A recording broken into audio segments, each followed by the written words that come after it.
What's up, everybody? Back with a week 6 pick'em and predictions video. Another beautiful slate for an NFL football Sunday.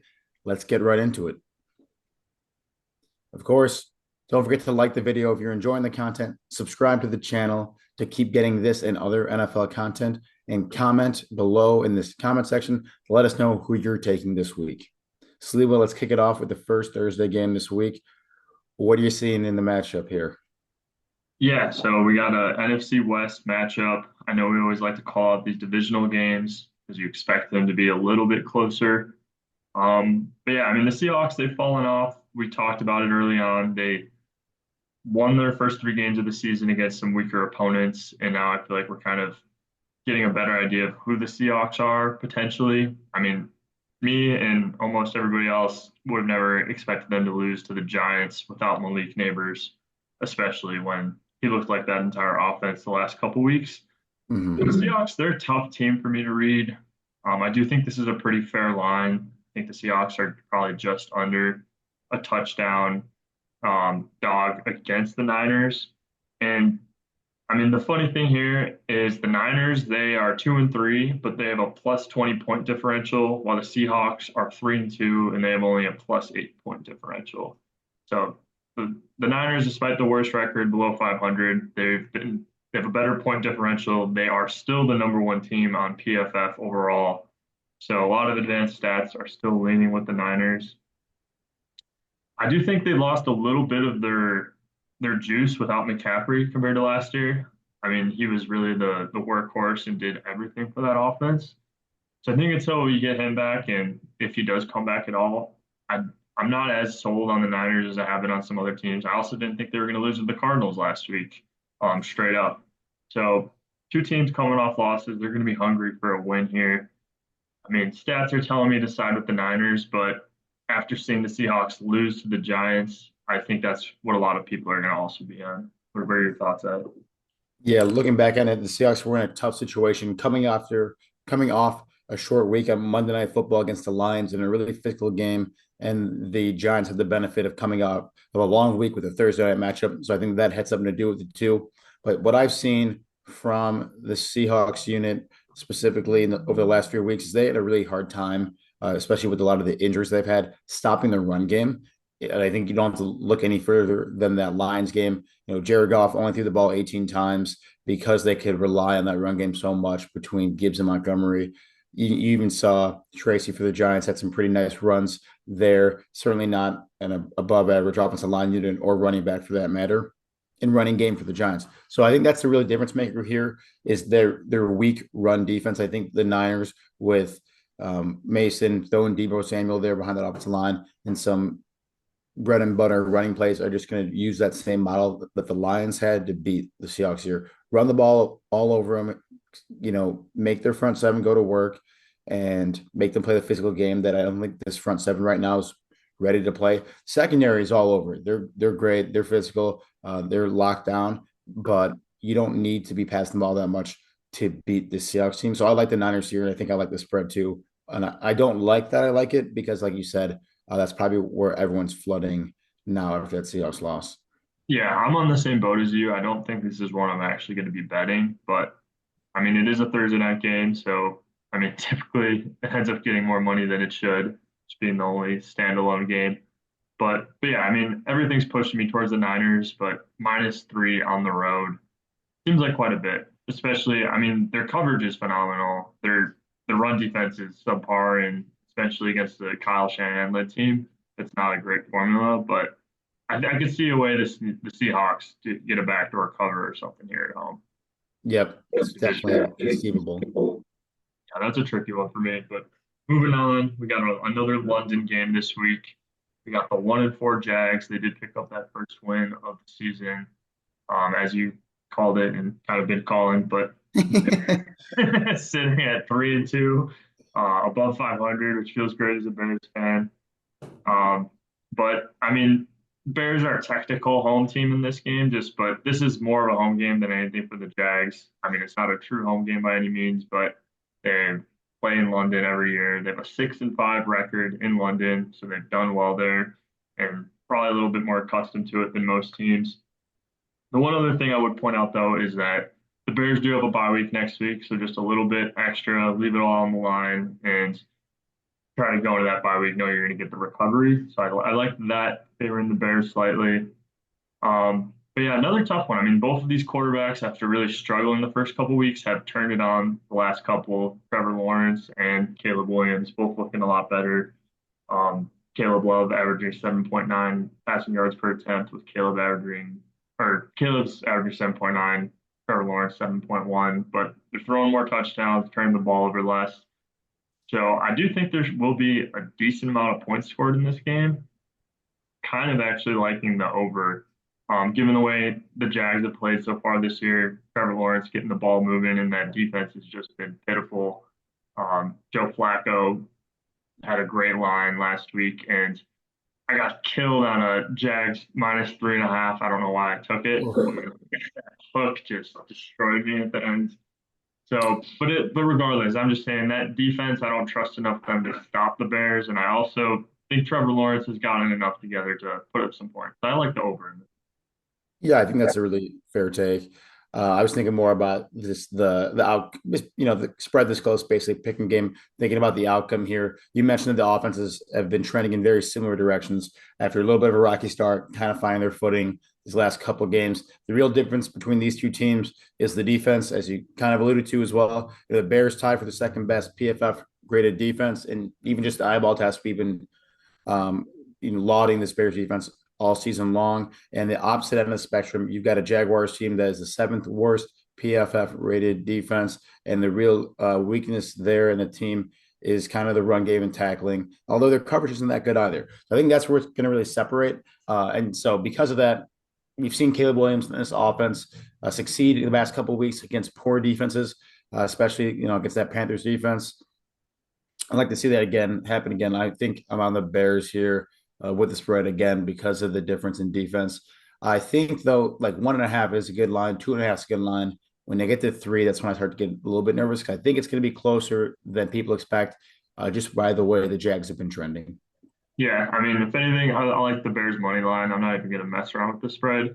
I do Hmm. think they should win the game, but as I kind of also mentioned, this is a slight home game for the Jags. I don't know if we should like look at more in that sense than like a neutral site.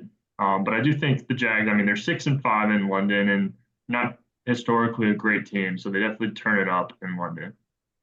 Yeah, I'm sure their win percentage in London is better than their win percentage in America over that same time span.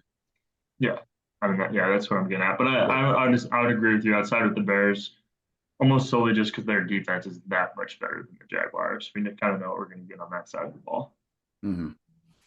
Next up, maybe the best matchup of the week. We got two teams getting kind of hot with the Commanders now winning their last four and the Ravens winning their last three after both of these teams started on the losing end to open the season.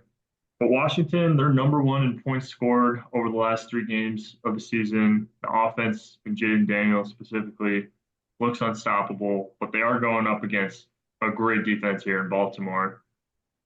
Do you think Baltimore can finally slow down Jaden Daniels, or is he just defense proof?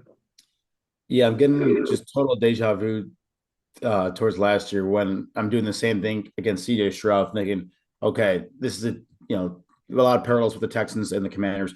I'm going to go to the Texans here. I'm thinking about them all last year. This was a really poor team last year. They had the number 2 pick. CJ Stroud is good. He's going to be exposed sometime. I'm thinking the same thing about Jaden Daniels. And I'm starting to think that, yeah, maybe I gotta just learn from last year and realize that this guy's just coming into the NFL totally pro ready and having one of the best rookie seasons that we've seen. Um, it's really hard for me to say that because it's just so rare, but we're seeing it more and more often, I guess. I'm going to side with the Ravens here. I think it's because of the defense here. They have a top 10 rated PFF defense, whereas the Commanders are a bottom 10 defense. I think that's the real difference here. A lot of points this total is going to indicate, and I can't wait to watch. You saw that the Ravens were rolling against that Bengals defense. I think they're looking to keep that going. As you start to see a lot of tight end production, obviously, from both Andrews and likely getting a lot of end zone looks, but you're getting some guys like Bateman and Flowers to really round out that receiving core. And I like that a lot against this Commanders defense. So again, difference here being the defenses. I'm a side with the better one. 6.5 is tough, but I honestly think I like it because it just seems so unreasonable given the way the Commanders play that um, if you do get one Jaden Daniels let down game, then you're going to cover easy with the way this Commanders defense is really assembled here. Yeah, I mean, I think a big part of it too, if and I mean, it goes for a lot of teams, but if the Ravens can get an early lead, which the Commanders have started hot each of their last few wins, if the Ravens get an early lead and really just pound this ball on the ground as they have all season, they average about 35 more rushing yards than any other team in the NFL. Wow. And as you mentioned, the Commanders, they're 20th in stopping the run, according to PFF, and a bottom third defense. Like the Ravens should really be able to move the ball. I kind of over expected what the Browns would be able to do with just how poor that offense has been. But the Ravens should be able to move the ball. They should be able to put up points. And I don't see this one getting out of hand. So I like the Ravens a lot for obvious reasons, but the 6.5 is quite a bit. And Jaden Daniels just seems to prove everyone wrong every week. Yeah, that's what it seems. All right, next up, we got the Cardinals versus the Packers. Both teams coming off of wins last week. Cardinals kind of stealing one against the 49ers, and the Packers just taking advantage against that. Just kind of not empty handed, but beat up Rams roster over there. Mhm. But it's just Jordan Love's first win of the season. And I mean, he's still a talented quarterback, but he's only played 3 games this year and he's thrown 5 interceptions. Are you concerned at all with Jordan Love, or do you think it's still early given his sample size? Yeah, I'm not concerned with him just because I've seen how good he's been this year and obviously last year as well. You're going to want to taper back those interceptions, but I'm not concerned about it just yet. Give it maybe 1 or 2 more weeks, and if it continues to be on that trend, I would be. But we've seen quarterbacks get away with some, uh, like even Josh Allen in years past, get away with being turnover prone because their skill and talent level just is exceeding that of others. In this game specifically, I like it again because the defense of the Cardinals has been so subpar. Now, you wouldn't know that necessarily by playing in beating the 49ers last week, but they just have the Niners have, like you mentioned, haven't been the team they had been in the past and lost a little bit of juice. But you get a Cardinals roster here that is the third worst team in coverage grade. They can let up that big explosive play, and the Packers have a lot of big explosive players at wide receiver. They just got to use them. Jaden Reed specifically, I would imagine here has a pretty great game against again a subpar secondary for the Cardinals team. I like the Packers here to keep the offense going and keep the NFC North dominance going. They got a really tough division if they're going to want to keep competing for that division title. And even on the NFC, you get some surprising teams out here, like the Buccaneers and the Falcons, even potentially, where there's going to be some wild card spots taken up, and the Packers got to make sure that they're in it at the end of the season. And so this is a game that I think they should and will win. Yeah, I mean, the NFC North, all teams sitting above 500 right now. And I mean, I'm not as familiar with some of the other team schedules, but I know the Bears, like all their divisional games are the last 2 months of the season. So Mhm. it's really going to come down the wire. It's going to be exciting. But yeah, like you said, I mean, they're at home. They already dropped one at Lambeau this year. So I don't expect them to go under 500 at Lambeau. 5.5, are you worried at all about a backdoor cover? I mean, Kyler's been pretty efficient this year. I think he's sitting at QBR like 6 or 7, and also running the ball pretty well. But seems like with him, every year he kind of gets banged up at some point around this time in the season, and his play starts to fall off. Yeah, I'm glad you mentioned that because I didn't really address the spread at all. I kind of do like this 5.5 spread for the Cardinals because they've looked, like you said, really efficient on offense. James Conner has looked great, both out of the backfield catching passes and running between the tackles. I'm really impressed with him. And like you said, Kyler still has a penchant to make plays. And you saw some really good ones last week and kept him in the game against a 49ers team that, is still, despite the record, a PFF top graded team, surprisingly. So they can and will compete. But I like the Packers here because I really like their offensive explosion. I think they have more of that, a lot more than that, frankly, than the Cardinals. Yeah, yeah, definitely a lot more weapons on that end of the ball. Yeah, tough for me to pick a spread in this one, but I'm with you on the Packers. Another game I see a lot of points being scored. But next up, not as exciting of a matchup. We got a 7-point favorite on the road here with the Texans. We liked them against the Bills last week, so we're pretty spot on with that call. They're heading to New England, who's sitting as a 7-point dog at the moment. And the Pats lost a super ugly game against the Dolphins. They're only averaging 8.7 points in their last three games. Um, Nico Collins is day to day, so that's something to at least consider. I think Dell returned, but he hasn't been as efficient. So, I mean, maybe if Nico Collins doesn't play in this game, and maybe if you're being more precautionary against a team like the Patriots, then I wouldn't be too surprised if we see him out. I mean, obviously, if he's ready to go, he's going to play, but that could play into this one. And then another just kind of nugget is we might see Drake May's first game as a starter this week. Nothing confirmed, but a lot of articles and news on ESPN and in general that this might be the moment Drake May steps in at home. And if he does, I kind of like the +7 with Nico Collins potentially missing the game. I don't know. I could see this line still moving quite a bit. So I'm not gonna bet it till I get any notion on who's starting at quarterbacks. I'm not gonna back Jacoby Brissett, but I think Drake may at least get this offense going a little bit more. And at home, I like it a lot. In a game where I think almost your average better would never back off from the Texans.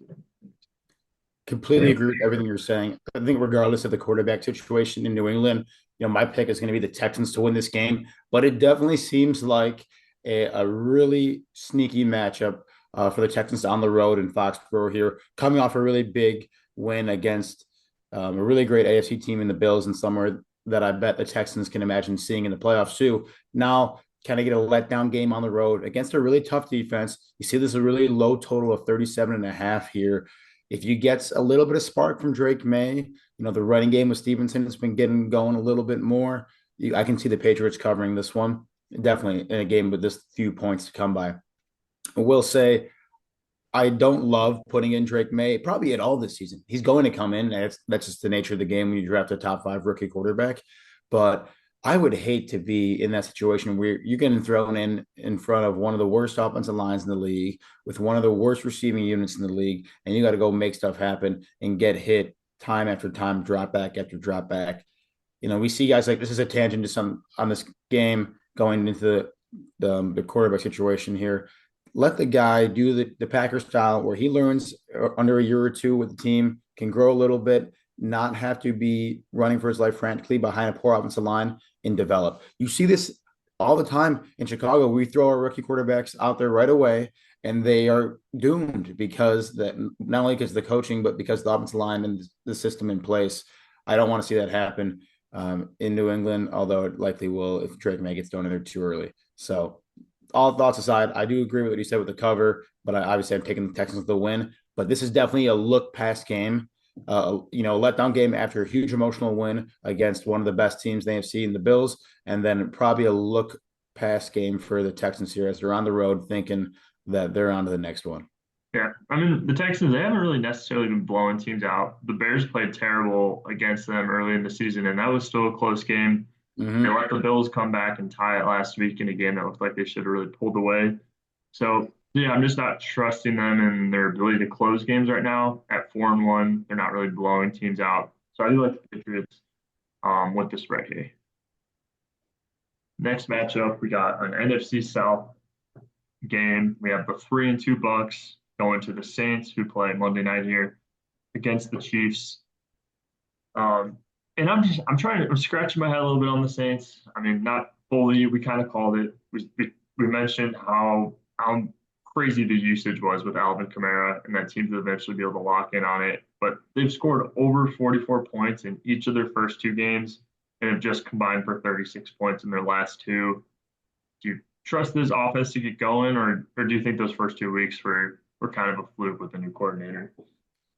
I think there was somewhat of a fluke as you look at the real box score and the kind of the yardages of those games, and a lot of those points are coming off big chunk plays where for they're sure. easily preventable, just a little bit a different scheme and safety coverage against the Saints team. So that's why I think it was a little bit fluky there. Now they still have the talent, still have good receivers to throw the ball to, and Kamara still continues to see a high usage and frankly playing well for his age.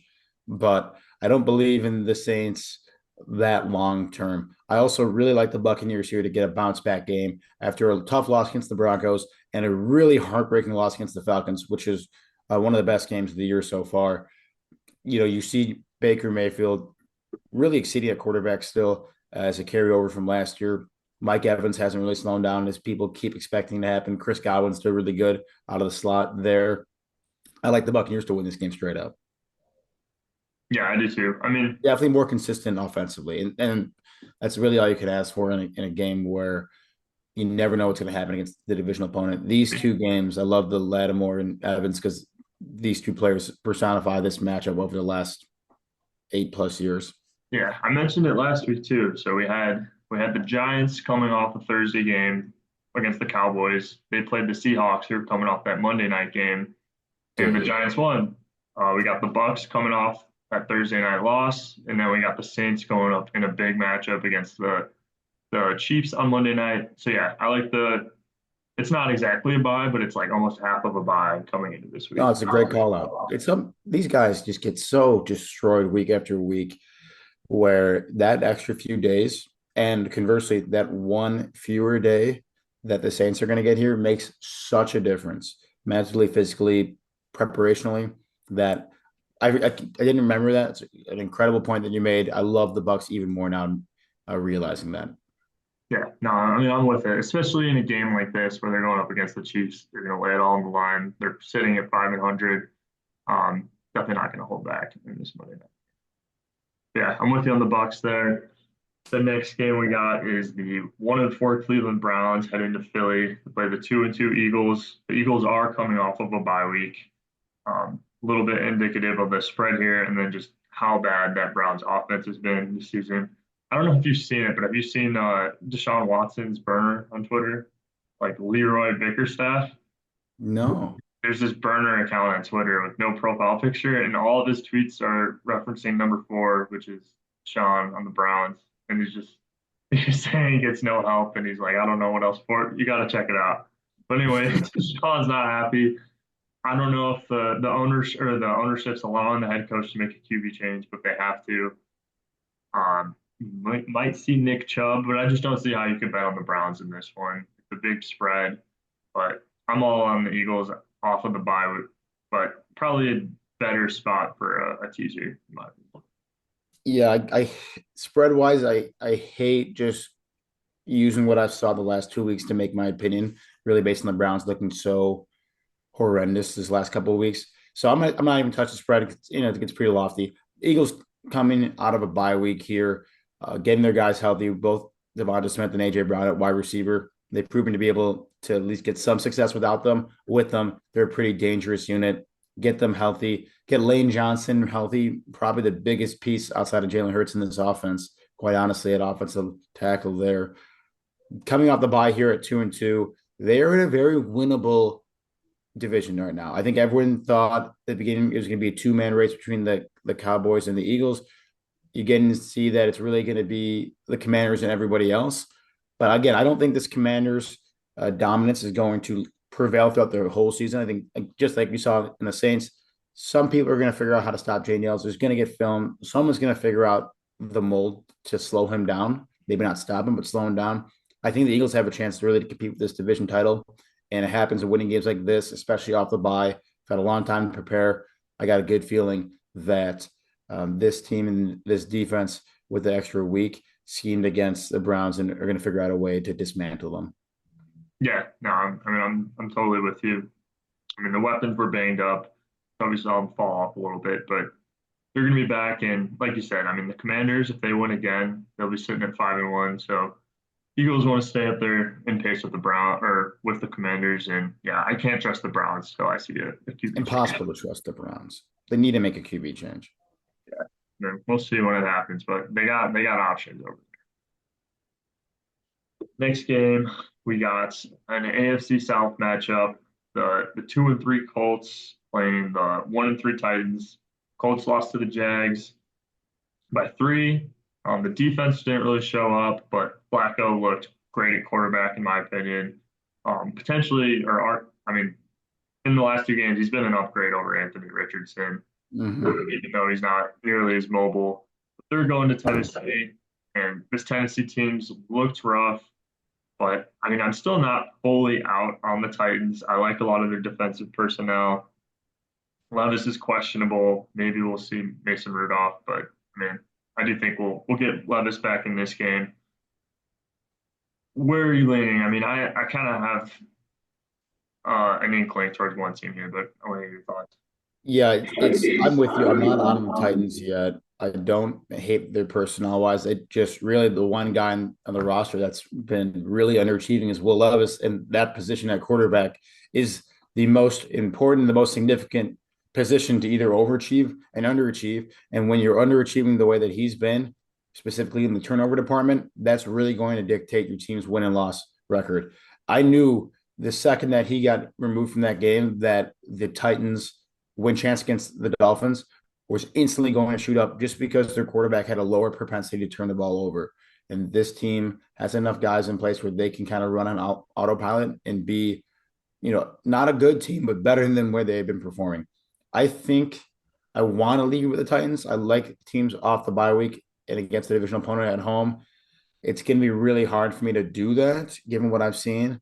But if with the way that Joe Flacco is playing, and if Jonathan Taylor comes back, it's not far fetched to think about this Colts team winning. I'm going to go back and forth in this one all week. Honestly, if I had to pick right now, I'm going to take the Colts given the better defense. Although again, it's kind of like the Titans personnel wise, but Colts rank higher in PFF grade defense, ability to get off the court after the quarterback with their pass rush, offensive line, and the run game. I'm going to go with the Colts right now. But this is certainly a game I will be going back and forth in my mind all week until 12 o'clock on Sunday. Yeah, I mean, Jonathan Taylor's status definitely changes things, but I mean, right now I'm on the Titans. I like them off the bye. I like the guys they have on the defensive side of the ball, and I mean, Flacco's looked great, but I mean, he's become a journeyman for a reason. I do think he's due for a lesser game here on the road. Yep. Next up, we got an AFC West matchup. We got the Chargers.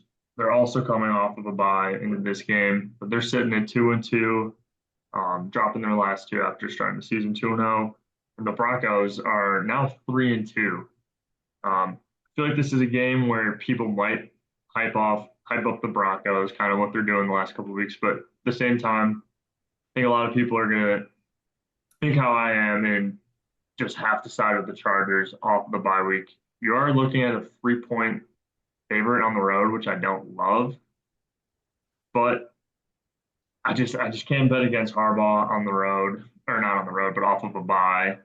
They are playing this Broncos defense, and I mean, look at how low that total is. Like I was they're about not to really mention going to move the ball well. So yeah, taking the favorite and that total that low seems like a little bit of a trap. But yeah, I like the Chargers money line. We'll leave it there. Yeah, I do too. And it's going to be an ugly game with a total this low. You got the Broncos, who have the lowest points allowed out of any game or any team that's played 5 games this year. Chargers, going into this week, had the lowest points allowed out of any team. They're not even averaging their opponent scoring 13 points a game this season. So, really low total here. Coming off a bye, I just spoke about the significance and importance of getting fresh legs after that bye week, if nothing else. But this Chargers team at 2-2 is playing well, I'd say, and I'm pretty happy with. If I was a Chargers fan, I'd be happy with the 2-2 performance this year so far. But I think the expectation with a guy like Herbert is that you're winning more games than going to be above 500. I'm with you on the Chargers here. It's going to be an ugly game. Really, what's going to happen here is whatever team makes the most mistakes is going to lose. And that always, it's really always how it goes. But really, whoever makes the first mistake here, and I'm much more afraid of Bo Nix making a mistake, just being a rookie quarterback and nothing else than Justin Herbert. So I'm going to be with you and side with the Chargers here. I mean, yeah, like you said, that Chargers defense has been playing great. I think they could force enough issues with Bo Nix. I mean, he threw 2 TDs and 70 completion percentage, but they were going against the Raiders, who had the worst rated Yeah, and we offense talked in the about league. that. And we were all Exactly. over the Broncos for that very reason. Exactly. segues into my next point here with the 3-2 Steelers heading to the 2-3 Las Vegas Raiders. The Steelers have dropped their last two. I know they're kind of itching for a win here, but Pittsburgh, they're fourth in the league in rushing attempts, and the Raiders are still third in PFF and run defense. I just think it's a sneaky matchup. You get them at +3 at home, and I mean, for a team that wants to run the ball as much as the Steelers do, and for a team that's as good at stopping the run as the Raiders are, I like them here a lot. And it's not like they're like the Chargers where you have Herbert and you're just running the ball a lot because that's the scheme and you have a great quarterback. Like I don't really trust Fields to expose this weak secondary as much as I would some other guys in the league. So I like the Raiders a lot. I know the offense has been bad. We saw Aiden O'Connell come in for Minshew last week, and regardless who starts, I like the Raiders +3 a ton. I like the money line as well. You get in a game here with another really low total. Is I guess we're getting accustomed to seeing.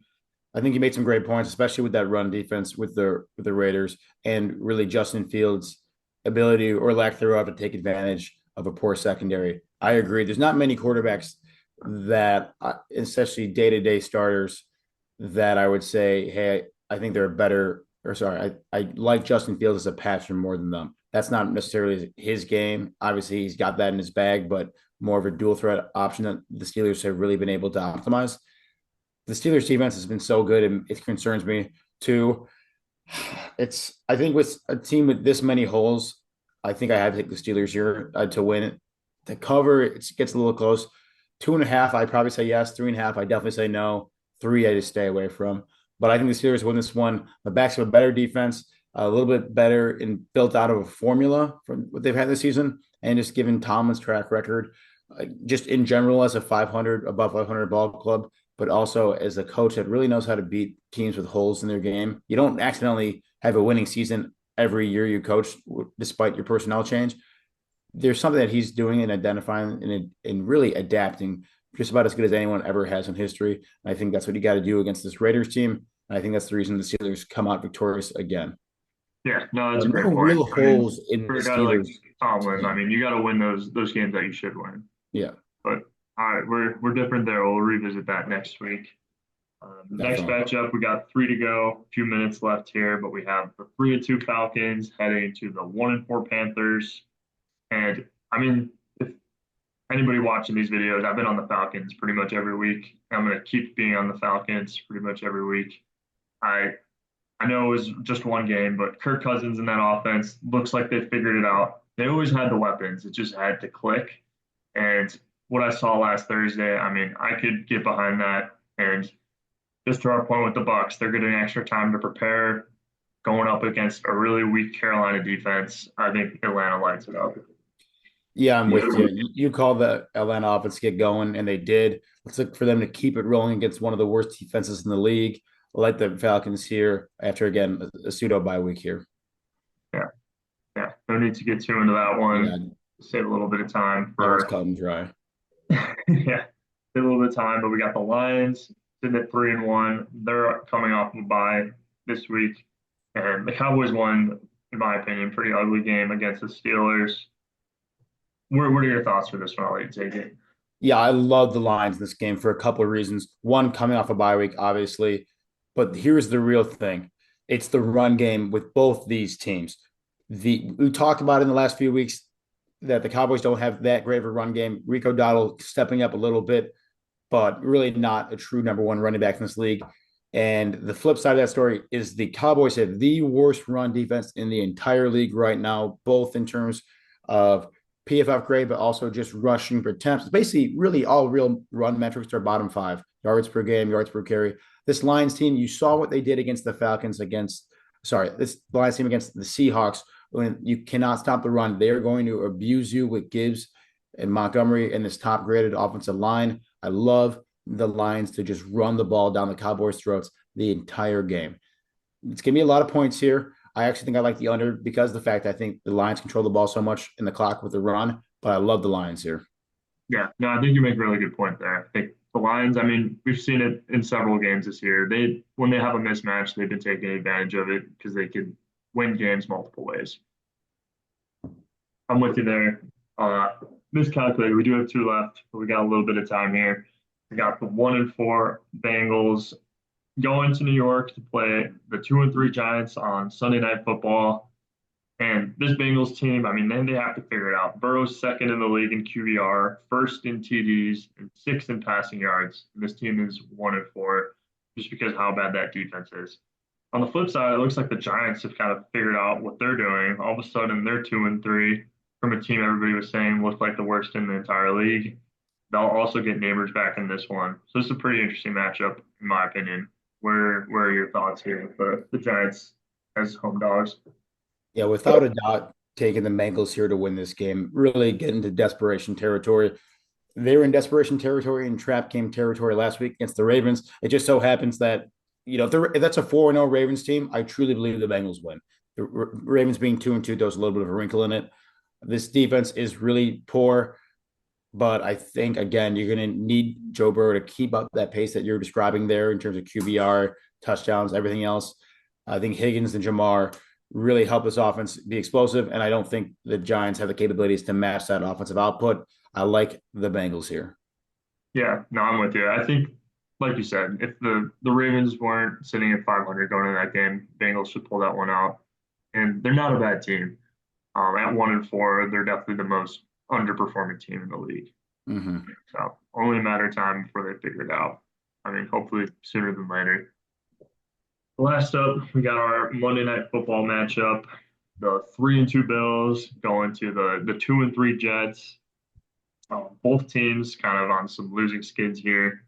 And the Jets are now last in the league in rushing yards per game. I think that cannot happen when you have both Breece Hall and Braylon Allen in your backfield, and you're relying on a somewhat hobbled Aaron Rodgers to lead the way. So I have some questions for the Jets OC, but they're coming in as also 3-point dogs in this one, seeing a lot of home dogs this week. What are your thoughts? Do you think the Jets get it back on track, or do you think the Bills do for that matter? Yeah, I really this is, again, depending on the team's recent performance. Bills here dropped the last two games. One was a tough one against the Ravens. The last one against the Texans was a game that they started to come back from, but let it get away from them at the end. It really some really poor clock management at the end of that game. I think Josh Allen starts to realize that you can lose games by trying to win them. I don't think Josh Allen's going to lose 3 games in a row here. I don't like the way that this Jets offense has looked. I think it's really predictable, and you saw that towards the end of that Vikings game. But you really hit the nail on the head. That offensive line that they've spent so much money in free agency trying to rebuild has not protected Aaron Rodgers enough and hasn't given enough holes in the running game for Breece Hall to succeed. I like the Bills, who have a tough defense and coming off a 2-game slide to get another win here and save them from going 500 here in the first 6 games. I want to side with you on them, but I'm on the Jets. I think +3 at home. I like it a lot. I mean, they're number one in coverage defense, so the Bills are going to have to win this game on the ground for the You think the most Jets part. win or just cover? I think they win. I think they win Okay. at home. I think Um, I think the Bills aren't coming off 2 losses. It is a win for them. It's so gonna are be the a tough one, but Jets. So are the Jets. I'm gonna believe in Josh Allen here, my MVP this year. Yeah, I mean the Bills, like we talked about it, like how that defense and just generally that roster's kind of a step down than what they've had, but they're 26th in coverage grade. I mean, that's probably the worst coverage they've had in a few years. When they used to have Tre'Davious Yeah. White, man in the secondary. But yeah, I just think, especially when you have like Sauce Gardner, you got DJ Reed, I think they're going to really be able to take away a couple of the main targets on the Bill side. Like I don't see Keon Coleman making big plays. I don't see Khalil Shakir making big plays. I think the Jets are well matched up here to pull this one out at home. I definitely with you. It's gonna be a close game as the total implies, but the +3 is pretty enticing there. It's gonna be a really close one, as you saw the last time these two teams showed up against each other. Yeah, that's That's it all for I got. this This is week. gonna be a fun one. But we'll see everyone again in week 7. Again, let us know what you're taking in all these games and see what you got. Let us know if you disagree with anything.